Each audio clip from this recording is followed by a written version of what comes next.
ನಮಸ್ಕಾರ ವೀಕ್ಷಕರೇ, ಏಷ್ಯಾನೆಟ್ ಸುವರ್ಣ ನ್ಯೂಸ್ನ ಜಾತಕ ಫಲ ವಿಶೇಷ ಕಾರ್ಯಕ್ರಮಕ್ಕೆ ಸ್ವಾಗತ. ನಾನು ನಯನ ಶಂಕರ್. ಇವತ್ತು ಶನಿವಾರ. ಈ ದಿನದ ವಿಶೇಷತೆ ಹೇಗಿದೆ, ಇವತ್ತು 12 ರಾಶಿಗಳ ಫಲಾಫಲಗಳೇನು, ಹಾಗೆ ನೀವು ಕಳಿಸಿರುವಂಥ ಸಂದೇಶಗಳಿಗೆ ಪರಿಹಾರ ಏನು ನೋಡೋಣ. ಇದೀಗ ನಮ್ಮ ಜೊತೆ ಖ್ಯಾತ ಜ್ಯೋತಿಷಿಗಳಾಗಿರುವಂಥ ಶ್ರೀಕಂಠ ಶಾಸ್ತ್ರಿಗಳಿದ್ದಾರೆ. ಬನ್ನಿ ಅವರನ್ನ ಕಾರ್ಯಕ್ರಮಕ್ಕೆ ಸ್ವಾಗತಿಸೋಣ.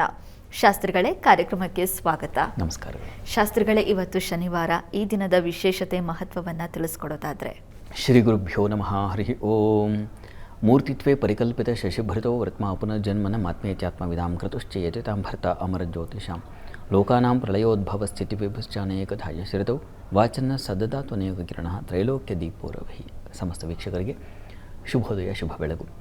ಈ ದಿನದ ಸಂದೇಶಗಳನ್ನು ಪರಿಶೀಲಿಸುವ ಪೂರ್ವದಲ್ಲಿ ಹೊತ್ತಿನ ಪಂಚಾಂಗವನ್ನು ಗಮನಿಸಿಕೊಳ್ಳೋಣ. ಶ್ರೀ ವಿಶ್ವಾವಸುನಾಮ ಸಂವತ್ಸರ, ಉತ್ತರಾಯಣ, ಶಶಿ ಋತು, ಮಾಘ ಮಾಸ, ಕೃಷ್ಣ ಪಕ್ಷವಾಗಿದೆ. ಈ ದಿವಸ ಶನಿವಾರವಾಗಿರತಕ್ಕಂಥದ್ದು. ಷಷ್ಠಿ ತಿಥಿ, ಚಿತ್ತಾ ನಕ್ಷತ್ರವಾಗಿದೆ. ಈ ದಿವಸ ಶನಿವಾರವಾಗಿದೆ. ಷಷ್ಠಿಯು ಬಂದಿರತಕ್ಕಂಥದ್ದು ಸುಬ್ರಹ್ಮಣ್ಯನ ಆರಾಧನೆಗೆ, ಶನೈಶ್ಚರನ ಆರಾಧನೆಗೆ ಬಹಳ ಮುಖ್ಯವಾದ ದಿವಸ. ಶನೈಶ್ಚರನ ಪ್ರಾರ್ಥನೆ ಬಹಳ ಮುಖ್ಯವಾಗಿ ಶನಿವಾರಗಳಲ್ಲಿ ಶನಿಗೆ ಆಯಾ ವಾರಗಳಲ್ಲಿ ಆಯಾ ಗ್ರಹಗಳಿಗೆ ಬಲ ಹೆಚ್ಚು. ಹೀಗಾಗಿ ಶನಿವಾರದ ದಿವಸ ಶನೈಶ್ಚರನ ಬಲ ಜಾಸ್ತಿ ಇರುತ್ತೆ. ಹೀಗಾಗಿ ಶನೈಶ್ಚರ ಸಾಮಾನ್ಯವಾಗಿ ನಮಗೆ ತಾಮಸ ಗುಣವನ್ನು ಪ್ರಕಟ ಮಾಡ್ತಕ್ಕಂಥವನು ಶನೈಶ್ಚರ. ಅಲ್ಲಿ ಶಾಸ್ತ್ರದಲ್ಲಿ ಒಂದು ಮಾತು ಬರುತ್ತೆ, ಚಂದ್ರಾರ್ಕ ಜೀವಜ್ಞಸಿತವು ಕುಜಾರ್ಕಿ ಯಥಾಕ್ರಮಂ ಸತ್ವರಜಸ್ತಮಾಂಸಿ ಅಂತ ಬರುತ್ತೆ. ಚಂದ್ರಾರ್ಕ ಜೀವಜ್ಞಸಿತವು ಕುಜಾರ್ಕಿ ಅಂತ ಈ ವಿಭಾಗಗಳನ್ನು ಮಾಡಿದ್ದಾರೆ. ಚಂದ್ರಾರ್ಕ ಜೀವ, ಚಂದ್ರ ಅರ್ಕ ಅಂದರೆ ಸೂರ್ಯ, ಜೀವ ಅಂದರೆ ಗುರು, ಇವುಗಳನ್ನು ಸತ್ವಗ್ರಹಗಳು ಅಂತ ಕರೀತಾರೆ. ಮತ್ತು ಈ ಜ್ಞಸಿತವು, ಜ್ಞ ಅಂದರೆ ಬುಧ, ಸಿತವು ಅಂದರೆ ಶುಕ್ರ. ಈ ಬುಧ ಶುಕ್ರರು ರಜೋಗುಣವನ್ನು ಪ್ರತಿನಿಧಿಸ್ತಕ್ಕಂಥವು. ಸತ್ವಗುಣ, ರಜೋಗುಣ, ತಮೋಗುಣ, ಹೀಗೆ 3 ಗುಣಗಳಲ್ವ. ಈ ತಮೋಗುಣ ಕೊನೆಯದಿದೆಯಲ್ಲ, ತಮೋಗುಣ, ಇದನ್ನು ಕುಜ ಮತ್ತು ಶನೈಶ್ಚರರಿಗೆ ಆರೋಪ ಮಾಡಿದ್ದಾರೆ. ಆ ಗ್ರಹ ಹಾಗಾಗಿಯೇ ಯಾಕೆ ಕುಜ ಅಂದರೂ ಭಯ, ಶನಿ ಅಂದರೂ ಭಯ. ಯಾಕಪ್ಪ ಅಂದರೆ ತಾಮಸ ಗ್ರಹಗಳು ಬಹಳ ಬೇಗ ರಿಯಾಕ್ಟ್ ಮಾಡ್ತವೆ. ಅದು ಹೇಗೆ ಅಂದರೆ ವ್ಯತಿರಿಕ್ತ ರೀತಿಯಲ್ಲಿ. ಶನೈಶ್ಚರಂತೂ ಸ್ವಲ್ಪ ಬಹಳ ಬೇಗ ಆ ಕೆಟ್ಟತನ, ಕೆಟ್ಟ ಆಲೋಚನೆಗಳು, ಇದು ಸೂಚಿಸ್ತವೆ. ಶನೈಶ್ಚರ ಕೆಟ್ಟವನು ಅಂತ ಅರ್ಥ ಅಲ್ಲ. ತಪ್ಪಾಗಿ ಜನ ಅರ್ಥ ಮಾಡ್ಕೊಂಡ್ಬಿಡ್ತಾರೆ. ಅಯ್ಯೋ ಶನಿ ಅಂದರೆ ನಾವೇ ನಮ್ಮಲ್ಲಿರ್ತಕ್ಕಂಥ ಈ ತಮೋ ಗುಣ ಇದೆಯಲ್ಲ, ಅದು ಜಾಸ್ತಿ ಇರ್ತದೆ ಪ್ರತಿಯೊಬ್ಬ ಮನುಷ್ಯರಲ್ಲೂ ಕೂಡ. ಬಹಳ ಬೇಗ ಸಿಟ್ಟಾಗಿಬಿಡ್ತಕ್ಕಂಥದ್ದು, ಬಹಳ ಬೇಗ ನೆಗೆಟಿವ್ ಆಗಿ ಏನೋ ಕಮೆಂಟ್ ಮಾಡಿಬಿಡ್ತಕ್ಕಂಥದ್ದು, ಬಹಳ ಬೇಗ ಬೇಕಿಲ್ಲದೆ ಇರುವ ರೀತಿಯಲ್ಲಿ ವರ್ತಿಸೋದು, ಇದೆಲ್ಲ ಮನುಷ್ಯನಿಗೆ ಅದು ಜಾಸ್ತಿ ಇದೆ. ಸತ್ವಗುಣ ಅನ್ನೋದು ಸಹಜವಾಗಿ ಕಡಿಮೆ ಇರುತ್ತೆ. ನೀವು ಒಂದು ಫೇಸ್ಬುಕ್ ತೆಕ್ಕೊಳ್ಳಿ, ಯಾವುದೋ ಒಂದು ವಿಚಾರದ ಬಗ್ಗೆ ಕೆಟ್ಟದಾಗಿ ಕಾಮೆಂಟ್ ಮಾಡ್ತಕ್ಕಂಥವ್ರು, ಕೆಟ್ಟದಾಗಿ ಬೈತಕ್ಕಂಥವ್ರು, ಇನ್ನೊಬ್ಬ ಬೈಯೋರು ಜಾಸ್ತಿ. ಅಪ್ಪ ಇಂಥದ್ದೊಂದು ಒಳ್ಳೆಯ ಗುಣ ಇದೆ ಅಂತ ಸತ್ವಗುಣ, ಒಳ್ಳೆಯದನ್ನು ಗುರುತಿಸೋರು ಬಹಳ ಕಡಿಮೆ. ಇದು ಸಹಜ. ನೀವು ಯಾರ ಬಗ್ಗೆ ನಮ್ಮ ಜನತೆಗೆ ಹೇಗಪ್ಪ ಅಂದರೆ, ನೀವು ಪೊಲೀಸ್ನವ್ರು ತಗೊಳ್ಳಿ, ಪೊಲೀಸ್ನವರು ಬೈತಾರೆ. ವೈದ್ಯಕೀಯ ಪಾಪ ಅಷ್ಟೆಲ್ಲ ಶಸ್ತ್ರಚಿಕಿತ್ಸೆ ಮಾಡಿ ಮಾತ್ರೆ ಕೊಟ್ಟು ಅಂಥ ವೈದ್ಯರನ್ನು ತಗೊಳ್ಳಿ, ಅವ್ರಿಗೂ ಬಾಯಿಗೆ ಬಂದಾಗ ಬೈತಾರೆ. ನೀವು ಯಾರನ್ನು ಬಿಟ್ಟಿದ್ದೀರಾ? ಲಾಯರ್ಸ್ನ ಬಿಟ್ಟಿದ್ದೀರಾ? ಹೋಗಲಿ ನಮ್ಮ ವ್ಯವಸ್ಥೆ ಸರ್ಕಾರವನ್ನು ಬಿಟ್ಟಿದ್ದೀರಾ? ಹೋಗಲಿ ಯಾರೋ ದೊಡ್ಡ ವಿದ್ವಾಂಸರು, ಮಹನೀಯರು, ಗುರುಗಳು ಅಂದರೆ ಅವ್ರನ್ನ ಬಿಟ್ಟಿದ್ದೀರಾ? ಮಠಗಳನ್ನು ಬಿಟ್ಟಿದ್ದೀರಾ? ದೇವತೆಗಳನ್ನು ಬಿಟ್ಟಿದ್ದೀರಾ? ಗುರುಗಳನ್ನು ಬಿಟ್ಟಿದ್ದೀರಾ? ಯಾರನ್ನು ಬಿಟ್ಟಿದ್ದೀರಪ್ಪ? ಸಮಾಜ ಹಾಗೆ ಎಲ್ಲರನ್ನ ಬೈಯಲಿಕ್ಕೆ ತುದಿಗಾಲಿಗಲ್ಲ, ನಾಲಿಗೆ ತುದಿಯಲ್ಲಿ ನಿಂತಿರುತ್ತೆ. ಆ ಶಬ್ದಗಳ ಅಪಶಬ್ದಗಳೇ. ಒಳ್ಳೆಯದು ಬಹಳ ಕಡಿಮೆ ಇರುತ್ತೆ. ಇದಕ್ಕೆ ಪ್ರೇರಣಾಕಾರಕನಾಗಿರ್ತಕ್ಕಂಥ ಯಾರಪ್ಪ? ಶನೈಶ್ಚರ ಆಗಿದ್ದಾನೆ. ಹೀಗಾಗಿ ಶನೈಶ್ಚರನ ಮುಂದೆ ನಾವು ಏನು ಪ್ರಾರ್ಥನೆ ಮಾಡಬೇಕಪ್ಪ ಅಂದರೆ, ಅಪ್ಪ ನನ್ನಲ್ಲಿ ಸದಾಕಾಲ ಇದು ಯಾಕೆ ಹೀಗೆ ವ್ಯತಿರಿಕ್ತವಾಗಿ ರಿಯೇಟ್ ಮಾಡ್ತಕ್ಕಂಥ ಈ ದುಷ್ಟ ಬುದ್ಧಿ ಇದೆಯಲ್ಲ, ಇದನ್ನು ಪ್ರಕಟ ಮಾಡಬೇಡಪ್ಪ. ಶನೈಶ್ಚರನ ಸನ್ನಿಧಾನಕ್ಕೆ ಹೋಗಿ ನನ್ನ ಕಷ್ಟ ಕಳೆದು ಮತ್ತೊಂದು ದುಃಖ ಹೇಗೆ ಕಳೀತಾನೆ?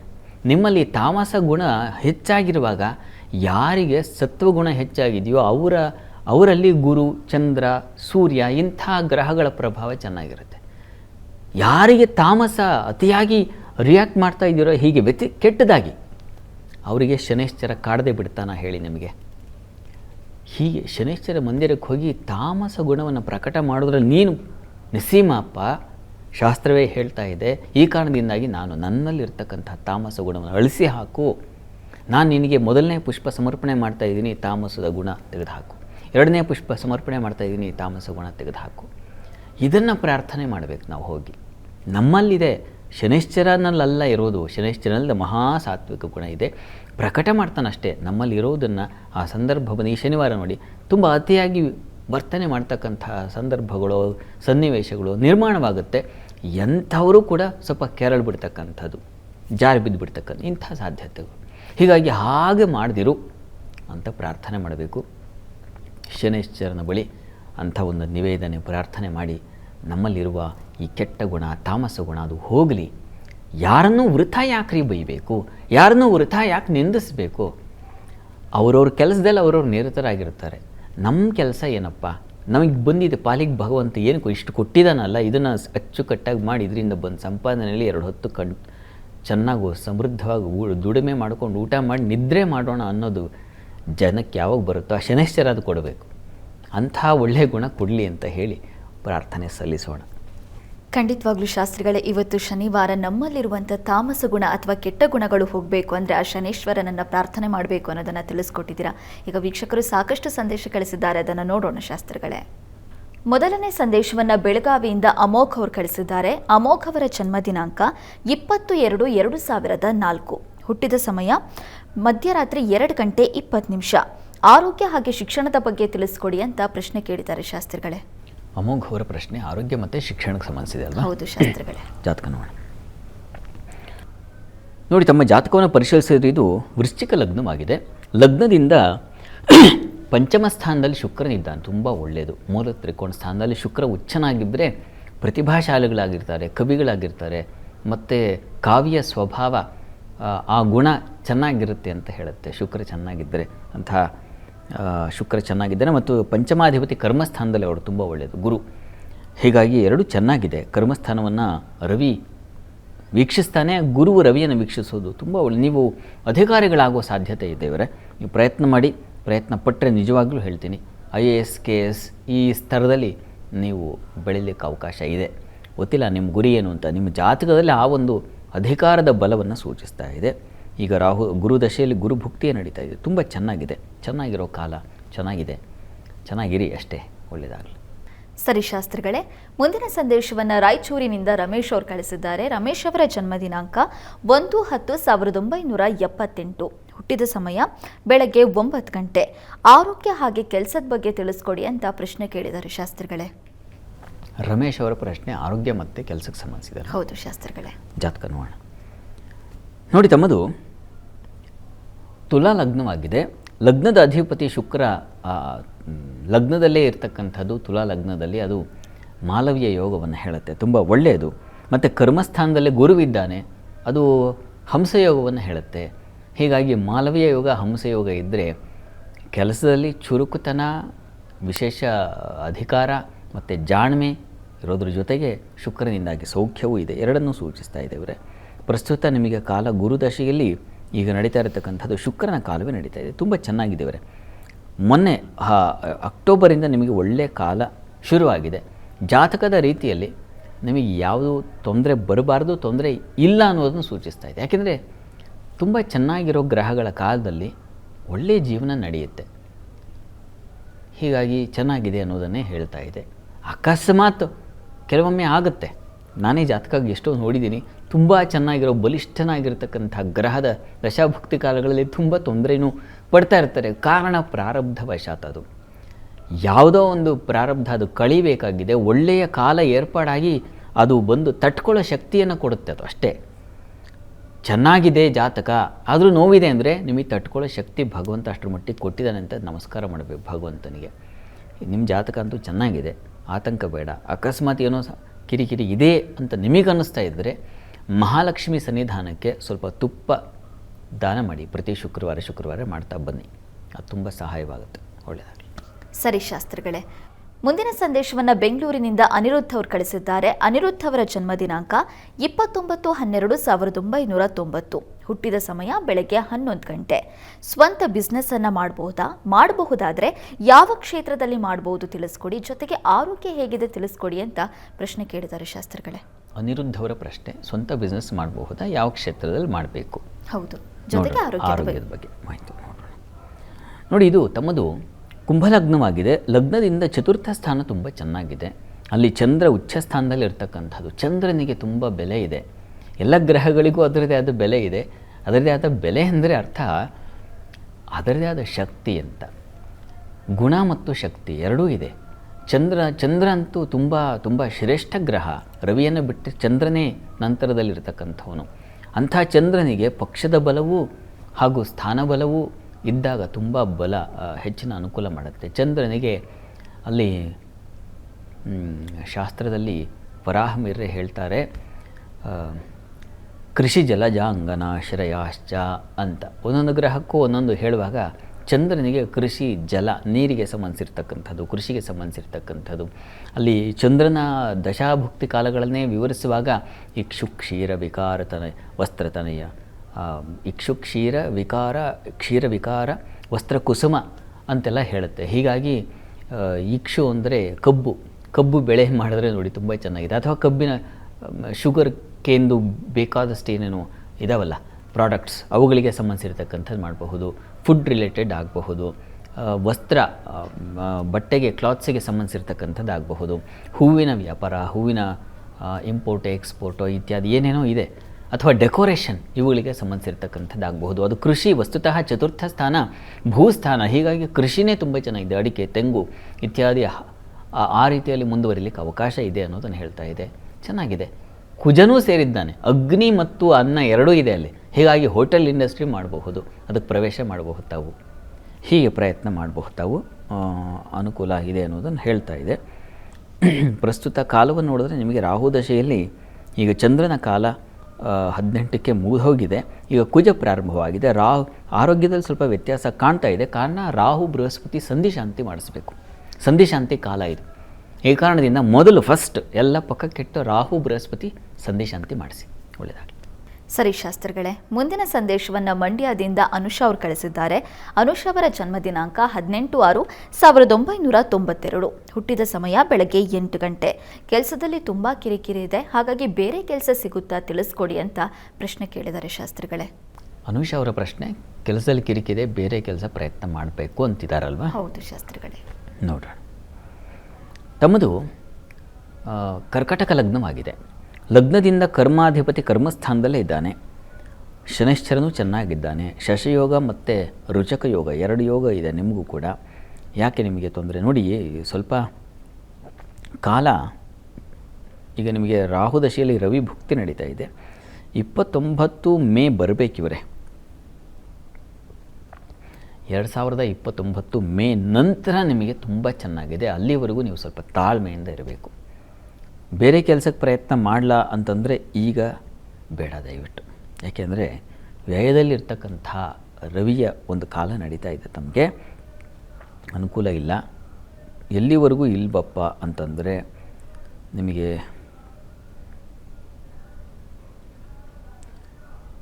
ನೋಡಿ, ಅಕ್ಟೋಬರ್ವರೆಗೂ ಸ್ವಲ್ಪ ತಾಳ್ಮೆಯಿಂದ ಇರಿ. ಅಕ್ಟೋಬರ್ ನಂತರ ತುಂಬ ಚೆನ್ನಾಗಿದೆ. ವಿಜಯದಶಮಿ ಕಳೆದ ಮೇಲೆ ನಿಮಗೆ ಒಳ್ಳೆಯ ಕಾಲ ಬರುತ್ತೆ. ತಾಳ್ಮೆಯಿಂದ ಇರಿ. ಆಮೇಲೆ ಮುಂದೆ ತುಂಬ ಚೆನ್ನಾಗೇ ಇದೆ. ಆತಂಕ ಬೇಡ. ತುಂಬ ಚೆನ್ನಾಗಿದೆ. ತುಂಬ ಒಳ್ಳೆಯ ಹಣ ಸಂಪಾದನೆ ಆಗುತ್ತೆ. ಒಳ್ಳೆಯ ಗೌರವ ಬರುತ್ತೆ. ನೀವೇ ಅಧಿಕಾರಿಗಳಾಗ್ತೀರಾ. 4-6 ಜನ ನಿಮ್ಮ ಕೈ ಕೆಳಗೆ ಕೆಲಸ ಮಾಡ್ತಾರೆ. ಈ ಥರ ಎಲ್ಲ ಇದೆ.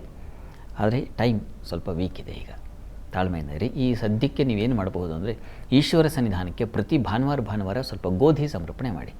ಅಕ್ಟೋಬರ್ವರೆಗೆ ಮಾಡಿ, ಒಳ್ಳೆಯದಾಗಲಿ. 12 ರಾಶಿಗಳ ಫಲಾಫಲ ತಿಳಿಯುವ ಮುನ್ನ ಈ ಹೊತ್ತಿನ ಗ್ರಹ ಸ್ಥಿತಿಯನ್ನು ಗಮನಿಸ್ಕೊಳ್ಳೋದಾದರೆ, ಮಿಥುನ ರಾಶಿಯಲ್ಲಿ ಗುರು ಇರತಕ್ಕಂಥದ್ದು, ಸಿಂಹರಾಶಿಯಲ್ಲಿ ಕೇತುವಿನ ಸ್ಥಿತಿಯನ್ನು ಕಾಣ್ತಾ ಇದ್ದೀವಿ. ಚಂದ್ರ ಇರತಕ್ಕಂಥದ್ದು ಕನ್ಯಾ ರಾಶಿಯಲ್ಲಿ, ಮಾಂದ್ಯ ಉದಯ ಆಗಿದೆ, ಅದು ವೃಶ್ಚಿಕ ರಾಶಿಯಲ್ಲಿ. ಮಕರ ರಾಶಿಯಲ್ಲಿ ರವಿ ಹಾಗೂ ಕುಜರ ಯುತಿಯನ್ನು ಕಾಣ್ತಾ ಇದ್ದೀವಿ. ಇನ್ನು ಶುಕ್ರ, ಬುಧ ಹಾಗೂ ರಾಹುವಿನ ಯುತಿಯನ್ನು ಕಾಣ್ತಾ ಇದ್ದೀವಿ, ಅದು ಕುಂಭರಾಶಿಯಲ್ಲಿ. ಮೀನರಾಶಿಯಲ್ಲಿ ಶನೈಶ್ಚರನ ಸ್ಥಿತಿಯನ್ನು ಕಾಣ್ತಾ ಇದ್ದೀವಿ. ಹೀಗಿರುವಾಗ 12 ರಾಶಿಗಳ ಫಲಾಫಲ ತಿಳಿತಾ ಹೋಗೋಣ. ಮೊದಲಿಗೆ ಮೇಷರಾಶಿಯವರಿಗೆ ಈ ದಿವಸ ನೋಡಿ, ನಿಮ್ಮ ಕೆಲಸ ಕಾರ್ಯಗಳಲ್ಲಿ ಈ ದಿವಸ ಕಾರ್ಯ ಲಾಭವನ್ನು ಕಾಣಬಹುದು. ಯಾವುದೋ ಒಂದು ಸೈನ್ ಬೇಕಾಗಿರುತ್ತೆ, ಯಾವುದೋ ಮತ್ತೊಂದು ಮಗದೊಂದು ಪರ್ಮಿಷನ್ ಅಂತೀವಲ್ಲ, ಪರ್ಮಿಷನ್ ಸಿಗುವಂಥ ದಿವಸವಾಗಿದೆ ಈ ದಿವಸ. ನಿಮ್ಮ ಕಾರ್ಯಗಳಿಗೆ ಹಿರಿಯರಿಂದ ಸಲಹೆ, ಸೂಚನೆ ಮತ್ತು ಅನುಮತಿ, ಆ ರೀತಿಯ ಒಂದು ಶುಭದಾಯಕವಾಗಿದೆ. ಸ್ವಲ್ಪ ವೈಷಮ್ಯಗಳು, ಸ್ತ್ರೀಯರ ನಡುವೆ ಪರಸ್ಪರ ಏನೋ ಒಂದು ಅಸಮಾಧಾನ, ಸ್ನೇಹಿತರ ನಡುವೆ ಸ್ವಲ್ಪ ಅಸಮಾಧಾನ, ಬಂಧುಗಳ ನಡುವೆ ಅಸಮಾಧಾನ, ಇದನ್ನು ಕೂಡ ಸೂಚಿಸ್ತಾ ಇದೆ. ಅವರ ವಿಚಾರದ ಸ್ವಲ್ಪ ಹುಷಾರಾಗಿರಿ. ಉಳಿದ ಹಾಗೆ ಈ ದಿವಸ ನಿಮಗೆ ಸ್ವಲ್ಪ ಮಟ್ಟಿಗೆ ಸ್ವಲ್ಪ ಮನಸ್ಸಿಗೆ ವ್ಯಥೆ, ದುಃಖದ ವಾತಾವರಣ ಕೂಡ ಇದೆ. ಕೆಲಸ ಕಾರ್ಯಗಳ ಅದು ಬೇರೆ, ಅಲ್ಲೆಲ್ಲ ತುಂಬ ಜಯ ಚೆನ್ನಾಗಿದೆ. ಆದರೆ ಈ ಭಾವನಾತ್ಮಕವಾಗಿ ಸ್ವಲ್ಪ ಮಂಕಾಗಿರ್ತೀರ ಈ ದಿವಸ. ಈ ದಿವಸ ತಪ್ಪದೇ ಕೃಷ್ಣ ಸನ್ನಿಧಾನದಲ್ಲಿ ತುಳಸಿ ಅರ್ಚನೆ ಮಾಡಿಸಿ. ವೃಷಭ ರಾಶಿಯವರಿಗೆ ಈ ದಿವಸ ನೋಡಿ, ಹೊಸ ಹೊಸ ಕಾರ್ಯತಂತ್ರಗಳು, ಆ ಕಾರ್ಯ ಯೋಜನೆ ಮಾಡ್ತಕ್ಕಂಥ ಬುದ್ಧಿ ಕೌಶಲ್ಯ ಇದೆಲ್ಲ ತುಂಬ ಚೆನ್ನಾಗಿದೆ ಈ ದಿವಸ. ಹೆಣ್ಣುಮಕ್ಕಳಿಗೆ ಬಹಳ ಜಾಣ್ಮೆಯ ದಿವಸವಾಗಿರುತ್ತೆ ಈ ದಿವಸ. ಕೆಲಸ ಕಾರ್ಯಗಳಲ್ಲೂ ಅಷ್ಟೇ ತುಂಬ ಹಿರಿಯರಿಂದ ಸಹಕಾರ ಇತ್ಯಾದಿ ಕಾಣ್ತೀರ. ಆದರೆ ಈ ದಿವಸ ವಸ್ತು ಕಳವು ಆಗ್ತಕ್ಕಂಥದ್ದು ಮತ್ತು ವ್ಯಾಪಾರ ಕ್ರಯ ವಿಕ್ರಯ ಅಂತೀವ, ಕೊಟ್ಟು ತೆಗೆದುಕೊಳ್ತಕ್ಕಂಥ ಕಡೆ ವ್ಯವಹಾರ ಸ್ಥಳಗಳಲ್ಲಿ ತುಂಬ ಜಾಗ್ರತೆ ಬೇಕು. ಈ ದಿವಸ ತೊಡಕನ್ನು ಸೂಚಿಸ್ತಾ ಇದೆ. ದಾಂಪತ್ಯದಲ್ಲೂ ಅಷ್ಟೇ ಸ್ವಲ್ಪ ಮನಸ್ತಾಪ, ಭಿನ್ನಾಭಿಪ್ರಾಯಗಳನ್ನ ಸೂಚಿಸ್ತಾ ಇದೆ ಈ ದಿವಸ. ಆದರೆ ಮಾತು, ಹಣ ಇತ್ಯಾದಿಗಳಿಗೇನು ಕೊರತೆ ಇಲ್ಲ. ಆದರೆ ಈ ವ್ಯವಹಾರಗಳಿಂದಾಗಿ ಕುಟುಂಬದಲ್ಲೂ ಹಾಗೆ ಗಂಡ ಹೆಂಡತಿ ನಡುವೆ ಯಾವುದೋ ವ್ಯವಹಾರದ ದೃಷ್ಟಿಯಿಂದ ಅವುಗಳಿಂದ ತೊಂದರೆ ಆಗ್ತಕ್ಕಂಥ ಸಾಧ್ಯತೆ ಸೂಚಿಸ್ತಾ ಇದೆ. ಹೀಗಾಗಿ ಅಂತಹ ಸ್ಥಿತಿ ಇದ್ದರೆ ಮಹಾಲಕ್ಷ್ಮಿ ಸನ್ನಿಧಾನದಲ್ಲಿ ಒಂದು ಪಂಚಾಮೃತ ಸೇವೆ ಮಾಡಿಸಿ. ಇನ್ನು ಮಿಥುನ ರಾಶಿ, ಮಿಥುನ ರಾಶಿಯವರಿಗೆ ದಿವಸ ಸುಖ ಪ್ರಯಾಣ, ಸ್ನೇಹಿತರು ಬಂಧುಗಳ ಜೊತೆಗೆ ತುಂಬ ಬಾಂಧವ್ಯ ನಂಟು ಚೆನ್ನಾಗಿರುತ್ತೆ. ಕೃಷಿಕರಿಗೆ ತುಂಬ ಚೆನ್ನಾಗಿದೆ, ಹಾಲು ಹೈನುಗಾರರಿಗೆ ಚೆನ್ನಾಗಿದೆ ಈ ದಿವಸ. ಹಳ್ಳಿಗಳಲ್ಲಿ ಹಿತವಾದ ವಾತಾವರಣ, ಹೀಗೆಲ್ಲ ತುಂಬ ಚೆನ್ನಾಗೇ ಇದೆ ಈ ದಿವಸ. ಸ್ವಲ್ಪ ಸಾಲ ಬಾಧೆಯೂ ಸೂಚಿಸ್ತಾ ಇದೆ, ಹುಷಾರಾಗಿರಿ.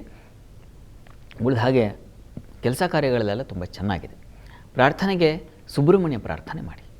ಇನ್ನು ಕರ್ಕಟಕ ರಾಶಿ, ಕರ್ಕಟಕ ರಾಶಿಯವರಿಗೆ ದಿವಸ ಸ್ವಲ್ಪ ಸಹೋದರರು, ಸೇವಕರು, ಸಹಾಯರು ಇಂಥವರಿಂದ ಹೆಚ್ಚಿನ ಸಹಾಯ ನಿರೀಕ್ಷೆ ಮಾಡಬಹುದು ಈ ದಿವಸ.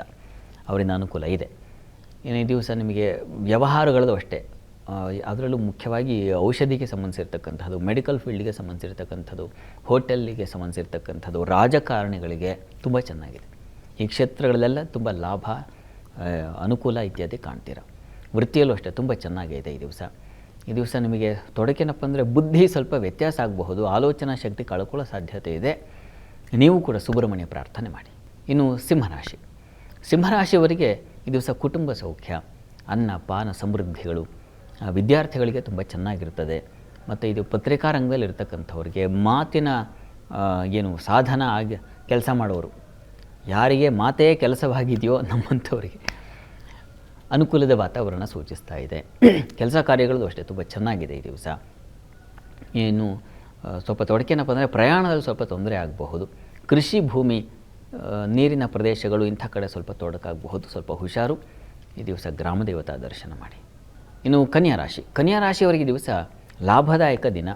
ಲಾಭಾಧಿಪತಿ ಜನ್ಮದಲ್ಲಿದ್ದರೆ ಲಾಭ ಸಮೃದ್ಧಿ, ಹೆಣ್ಣು ಮಕ್ಕಳಿಗಂತೂ ವಿಶೇಷ ಗೌರವ, ಸ್ಥಾನಮಾನ, ಮಾನ್ಯತೆ, ಲಾಭ ಇದೆಲ್ಲ ತುಂಬ ಚೆನ್ನಾಗಿದೆ. ಕೆಲಸದಲ್ಲೂ ತುಂಬ ವಿಶೇಷವಾದ ಅನುಕೂಲಗಳು, ಪ್ರಶಂಸೆ, ಪ್ರತಿಷ್ಠೆ, ಗೌರವ ಇದೆಲ್ಲ ಸಂದಾಯ ಆಗ್ತಕ್ಕಂಥದ್ದಾಗಿದೆ. ಇನ್ನು ನಿಮ್ಮ ಸ್ವಲ್ಪ ಭಯದ ವಾತಾವರಣ ಇದೆ ಈ ದಿವಸ. ಸ್ವಲ್ಪ ಗಂಟಲು, ಥ್ರೋಟ್ ಬಾಧೆ ಉಂಟಾಗುವ ಸಾಧ್ಯತೆ ಸೂಚಿಸ್ತಾ ಇದೆ. ಈ ದಿವಸ ಸುಬ್ರಹ್ಮಣ್ಯ ಕವಚ ಹೇಳ್ಕೊಳ್ಳಿ. ಇನ್ನು ತುಲಾರಾಶಿ, ತುಲಾರಾಶಿಯವರಿಗೆ ವ್ಯಯ ಇದೆ, ಖರ್ಚು ಜಾಸ್ತಿ ಮಾಡ್ಕೋತೀರಾ. ಕುಟುಂಬದವ್ರ ಜೊತೆ ಘರ್ಷಣೆ ಸೂಚಿಸ್ತಾ ಇದೆ, ಆಹಾರ ವ್ಯತ್ಯಾಸ ಸೂಚಿಸ್ತಾ ಇದೆ. ಅನ್ನ ಮತ್ತು ನೀರು ಇವುಗಳ ವಿಚಾರದಲ್ಲಿ ತುಂಬ ಜಾಗ್ರತೆ ಬೇಕು ಈ ದಿವಸ. ಗಮನಿಸ್ಕೊಳ್ಳಿ, ಶೋಧಿಸ್ಕೊಳ್ಳಿ, ಗಮನ ಇರಲಿ. ಕೆಲಸ ಕಾರ್ಯಗಳು ಅಷ್ಟೇ ಸ್ವಲ್ಪ ಪರಿಶ್ರಮದ ದಿನವಾಗಿದೆ ಈ ದಿವಸ. ನಿಮಗೆ ಸ್ವಲ್ಪ ತೊಡಕನ್ನೇ ಸೂಚಿಸ್ತಾ ಇದೆ, ಅನ್ಯಥಾ ಭಾವಿಸದೆ ಈ ದಿವಸ ಅಮ್ಮನವರು ಪ್ರಾರ್ಥನೆ ಮಾಡಿಕೊಳ್ಳಿ, ಅಮ್ಮನವರಿಗೆ ನಮಸ್ಕಾರ ಮಾಡಿ. ಇನ್ನು ವೃಶ್ಚಿಕ ರಾಶಿ, ವೃಶ್ಚಿಕ ರಾಶಿಯವರಿಗೆ ದಿವಸ ಲಾಭದಾಯಕವಾಗಿದೆ, ಹೆಚ್ಚಿನ ಲಾಭ ಗಳಿಕೆಗೆ ಅವಕಾಶ ಇದೆ. ಹಾಲು ಹೈನು ಮತ್ತು ಹೋಟೆಲ್ ಇಂಡಸ್ಟ್ರಿಯಲ್ಲಿ ಇರ್ತಕ್ಕಂಥವ್ರಿಗೆಲ್ಲ ತುಂಬ ಚೆನ್ನಾಗಿದೆ ಈ ದಿವಸ. ನಿಮಗೆ ಶೌರ್ಯ, ಸಾಹಸ ಕೆಲಸಗಳು, ಈ ಜಿಮ್ನಾಸ್ಟಿಕ್ಕು ಇತ್ಯಾದಿ ಅಂಥ ಕ್ಷೇತ್ರಗಳಲ್ಲಿ ಕೆಲಸ ಮಾಡೋರಿಗೆ ಹೆಚ್ಚಿನ ಅನುಕೂಲಗಳು ಕಾಣ್ತಕ್ಕಂಥದ್ದಿದೆ. ಈ ದಿವಸ ಸ್ವಲ್ಪ ಆರೋಗ್ಯ ವ್ಯತ್ಯಾಸ ಆಗಬಹುದು, ಸುಬ್ರಹ್ಮಣ್ಯ ಕವಚವನ್ನೇ ಹೇಳ್ಕೊಳ್ಳಿ. ಧನುರಾಶಿಯವರಿಗೆ ನಿಮ್ಮ ಕರ್ಮಸ್ಥಾನ ತುಂಬ ಚೆನ್ನಾಗಿರೋದ್ರಿಂದ ಕಾರ್ಯಗಳಲ್ಲಿ ನೋಡಿ, ತಾಯಿ ಅನ್ನೋ ಕೆಲಸ ಹೇಳಿದ್ರು ಚೆನ್ನಾಗಿ ಅನುಕೂಲ ಮಾಡಿಕೊಟ್ಟು ಅಮ್ಮನಿಗೆ ಸಹಾಯ ಮಾಡ್ತಕ್ಕಂಥದ್ದು. ಅಮ್ಮ ಬೇರೆ ಅಲ್ಲ, ಅಮ್ಮನವ್ರು ಬೇರೆ ಅಲ್ಲವಲ್ವ. ಹಾಗಾಗಿ ತಾಯಿಗೆ ಸಹಾಯ ಮಾಡ್ತಕ್ಕಂಥ ಆ ಕಾರ್ಯಗಳಲ್ಲಿ ತೊಡಗ್ತಕ್ಕಂಥದ್ದಿದೆ. ಒಂದು ತೆಂಗಿನಕಾಯಿ ತುರ್ಕೊಡೋರಿಂದ ಹಿಡಿದು ಶುರುವಾಗುತ್ತೆ ಅಮ್ಮನ ಕೆಲಸಗಳು. ಆ ಥರದಲ್ಲಿ ಅನುಕೂಲ ಮಾಡ್ತೀರಿ ಈ ದಿವಸ. ಕೆಲಸ ಕಾರ್ಯಗಳಲ್ಲೂ ಅನುಕೂಲ ಚೆನ್ನಾಗಿ ಕಾಣ್ತಾ ಇದೆ. ಪ್ರಶಂಸೆ ಸಿಗುತ್ತೆ, ಪ್ರತಿಷ್ಠೆ ಸಿಗುತ್ತೆ, ಚೆನ್ನಾಗಿದೆ ನಿಮಗೂ ಕೂಡ. ಈ ದಿವಸ ಸ್ವಲ್ಪ ಹೆಚ್ಚಿನ ಓಡಾಟ, ಕಾಲಿಗೆ ಪೆಟ್ಟಾಗೋ ಸಾಧ್ಯತೆ ಕೂಡ ಇದೆ, ಹುಷಾರು. ಉಳಿದ ಹಾಗೆ ಈ ದಿವಸ ಸಂಗಾತಿಯಲ್ಲಿ ಸಾಮರಸ್ಯ, ವ್ಯಾಪಾರಿಗಳಿಗೆ ಅನುಕೂಲ, ಬಂಧುಗಳ ಸ್ನೇಹಿತರ ಸಹಕಾರ ಚೆನ್ನಾಗಿದೆ, ಆತಂಕ ಬೇಡ. ಪ್ರಾರ್ಥನೆಗೆ ದಿವಸ ಸುಬ್ರಹ್ಮಣ್ಯ ಕವಚವನ್ನು ನೀವು ಕೂಡ ಹೇಳ್ಕೊಳ್ಳೋದು ಬಹಳ ಒಳ್ಳೆಯದು. ಇನ್ನು ಮಕರ ರಾಶಿ, ಮಕರ ರಾಶಿಯವರಿಗೆ ಸುಕೃತ ಅಂದರೆ ಪುಣ್ಯದ ದಿವಸ. ಒಳ್ಳೆಯ ಕೆಲಸಗಳು, ಇನ್ಯಾವುದೋ ಒಂದು ಶುಭ ಕಾರ್ಯಗಳು ಅಥವಾ ಇನ್ಯಾವುದೋ ಹಿರಿಯರ ಕಾರ್ಯಗಳು ಇವುಗಳಲ್ಲಿ ಭಾಗಿಯಾಗ್ತಕ್ಕಂಥದ್ದು, ಗೌರವ ಸಮರ್ಪಣೆ ಮಾಡ್ತಕ್ಕಂಥದ್ದು, ಗುರು ಹಿರಿಯರಲ್ಲಿ ಒಳ್ಳೆಯ ಗೌರವ ಬರ್ತಕ್ಕಂಥದ್ದು, ಗುರುಗಳ ಮಾರ್ಗದರ್ಶನ ಸಿಗ್ತಕ್ಕಂಥದ್ದು ಆಗಬಹುದು, ಕ್ಷೇತ್ರ ದರ್ಶನ ಆಗಬಹುದು, ಯಾವುದೋ ಒಂದು ಉತ್ತಮರ ಸಂಘ ಸಿಗ್ತಕ್ಕಂಥದ್ದು ಆಗಬಹುದು. ಈ ರೀತಿಯಲ್ಲಿ ತುಂಬ ಚೆನ್ನಾಗಿದೆ. ಧರ್ಮ, ದೇವ ಇಂಥ ಕಾರ್ಯಗಳಲ್ಲಿ ಮನಸ್ಸು ತೊಡಗುತ್ತೆ. ಲಾಭವೂ ಇದೆ, ವಿಶೇಷ ವರ್ತಮಾನ, ಶುಭ ವರ್ತಮಾನ ಕೇಳ್ತಕ್ಕಂಥದ್ದು, ವ್ಯಾಪಾರಗಳಲ್ಲಿ ಲಾಭ ಕಾಣ್ತಕ್ಕಂಥದ್ದು ಕೂಡ ಇದೆ. ಈ ದಿವಸ ಚೆನ್ನಾಗಿದೆ. ಈ ದಿವಸ ನಿಮಗೆ ಅಂಥ ಕೊರತೆಗಳೇನು ಕಾಣೋದಿಲ್ಲ, ಯೋಚನೆ ಮಾಡಬೇಡಿ. ಪ್ರಾರ್ಥನೆಗೆ ಈ ದಿವಸ ಮನೆ ದೇವರ ಪ್ರಾರ್ಥನೆ ಮಾಡಿ. ಇನ್ನು ಕುಂಭರಾಶಿ, ಕುಂಭರಾಶಿಯವರಿಗೆ ದಿವಸ ಸ್ವಲ್ಪ ನಷ್ಟ, ವ್ಯಥೆ ಇವುಗಳನ್ನು ಸೂಚಿಸ್ತಾ ಇದೆ. ಹೆಣ್ಣುಮಕ್ಕಳಿಗೆ ಮನಸ್ಸಿಗೆ ಬೇಸರ ಆಗ್ತಕ್ಕಂಥ ಸಾಧ್ಯತೆ, ಕರ್ತವ್ಯ ಕಾರ್ಯಗಳಲ್ಲಿ, ಕೆಲಸಗಳಲ್ಲಿ ಅವುಗಳಲ್ಲಿ ಆರೋಪಗಳು ಬರ್ತಕ್ಕಂಥದ್ದು ಅಥವಾ ಇನ್ಯಾವುದೋ ಒಂದು ತೊಡಕಿಗೆ ಸಿಕ್ಕಾಕೊಂಡ್ಬಿಡ್ತಕ್ಕಂಥದ್ದು, ಇನ್ನೊಬ್ಬರ ತಪ್ಪಿಗೆ ನೀವು ತಲೆಗೂಡಬೇಕಾದ ಪರಿಸ್ಥಿತಿ, ಮಾಂದಿ ಕಾರಣದಿಂದಾಗಿ ಇದೆಲ್ಲ ಉಂಟಾಗುತ್ತೆ. ಹುಷಾರು, ಎಚ್ಚರಿಕೆಯಿಂದ ಇರಬೇಕು ಈ ದಿವಸ. ಇನ್ನು ಈ ದಿವಸ ನಿಮಗೆ ಕುಟುಂಬದಲ್ಲಿ ಹಿರಿಯರ ಸಹಕಾರ ಇತ್ಯಾದಿ ಎಲ್ಲ ಚೆನ್ನಾಗಿದೆ. ಪ್ರಾರ್ಥನೆಗೆ ಈ ದಿವಸ ಸುಬ್ರಹ್ಮಣ್ಯ ಪ್ರಾರ್ಥನೆ, ಸುಬ್ರಹ್ಮಣ್ಯ ಸನ್ನಿಧಾನದಲ್ಲಿ ರುದ್ರಾಭಿಷೇಕ ಮಾಡಿಸೋದು ಬಹಳ ಒಳ್ಳೆಯದು, ಅದನ್ನು ಮಾಡಿ. ಇನ್ನು ಮೀನರಾಶಿಯವರಿಗೆ ದಿವಸ ದಾಂಪತ್ಯದಲ್ಲಿ ಅನ್ಯೋನ್ಯತೆ, ಸಾಮರಸ್ಯ ಚೆನ್ನಾಗಿದೆ. ಕ್ರಯ ವಿಕ್ರಯ, ಹಾಲು, ಹೈನು ಇಂಥ ಕ್ಷೇತ್ರಗಳಲ್ಲಿ ಕೆಲಸ ಮಾಡೋರು, ಮಾರುಕಟ್ಟೆಗಳಲ್ಲಿ ಇರ್ತಕ್ಕಂಥವ್ರಿಗೆಲ್ಲ ತುಂಬ ಲಾಭದಾಯಕವಾಗಿದೆ. ಮಕ್ಕಳಿಂದ ತುಂಬ ಸಹಾಯ ಸಿಗುತ್ತೆ. ವಿದೇಶ ಪ್ರಯಾಣ, ಮತ್ತೊಂದಕ್ಕೆ ಅವಕಾಶಗಳು ಅಥವಾ ಇನ್ಯಾವುದೋ ದೂರ ಪ್ರಯಾಣ, ವಿಹಾರ ಈ ರೀತಿಯಲ್ಲೆಲ್ಲ ತುಂಬ ಚೆನ್ನಾಗಿದೆ. ಈ ದಿವಸ ಹೆಚ್ಚಿನ ಪಾಲು ಚೆನ್ನಾಗಿದೆ. ಈ ದಿವಸ ಸ್ವಲ್ಪ ಧರ್ಮ ಪ್ರವೃತ್ತಿಗೆ ಅಥವಾ ನಿಮ್ಮ ಧಾರ್ಮಿಕತೆಗೆ ತೊಂದರೆ ಬರೋ ಸಾಧ್ಯತೆ ಇದೆ. ಹೀಗಾಗಿ ಶಿವನ ಆರಾಧನೆ ಮಾಡಿ. ಶಾಸ್ತ್ರಿಗಳೇ, ಈ ದಿನದ ವಿಶೇಷತೆ, ದ್ವಾದಶ ರಾಶಿಗಳ ಫಲ ಹಾಗೆ ವೀಕ್ಷಕರ ಸಂದೇಶಗಳಿಗೆ ಪರಿಹಾರ ತಿಳಿಸ್ಕೊಟ್ಟಿದ್ದೀರಾ. ಧನ್ಯವಾದಗಳು ಶಾಸ್ತ್ರಿಗಳೇ. ಸರ್ವೇ ಜನಾಃ ಸುಖಿನೋ ಭವಂತು, ಸಮಸ್ತ ಸನ್ಮಂಗಳಾನಿ ಭವಂತು. ಎಲ್ಲರಿಗೂ ಶುಭವಾಗಲಿ. ವೀಕ್ಷಕರೇ, ಇದಾಗಿತ್ತು ಇವತ್ತಿನ ಜಾತಕ ಫಲ ವಿಶೇಷ ಕಾರ್ಯಕ್ರಮ. ನೇರ, ದಿಟ್ಟ, ನಿರಂತರ ಸುದ್ದಿಗಾಗಿ ನೋಡ್ತಾ ಇರಿ ಏಷ್ಯಾನೆಟ್ ಸುವರ್ಣ ನ್ಯೂಸ್.